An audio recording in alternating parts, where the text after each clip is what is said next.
హిందూపురంలో MLA Nandamuri Balakrishna 3 రోజుల పర్యటన కొనసాగుతుంది. పలు అభివృద్ధి కార్యక్రమాలకు శ్రీకారం చుట్టారు. ఈ కార్యక్రమంలో భాగంగా ఆయన హిందూపురం మండలం ములుగురు గ్రామంలో 26.5 లక్షల రూపాయలతో నిర్మించిన పశువుల ఆసుపత్రిని బాలకృష్ణ ప్రారంభించారు. ఈ సందర్భంగా అక్కడ ఉన్న మహిళలతో మాట్లాడి సమస్యలు అడిగి తెలుసుకున్నారు. సమస్యలుంటే వెంటనే పరిష్కరించాలని అక్కడ ఉన్న అధికారులను ఆదేశించారు.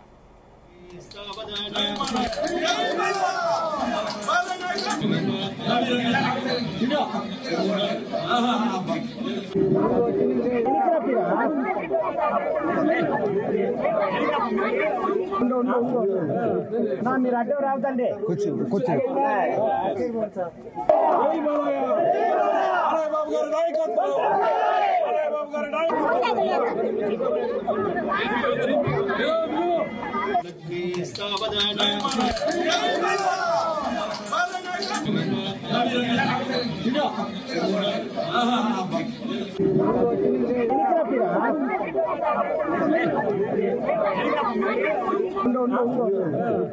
మీరు అడ్డు రావద్దండి.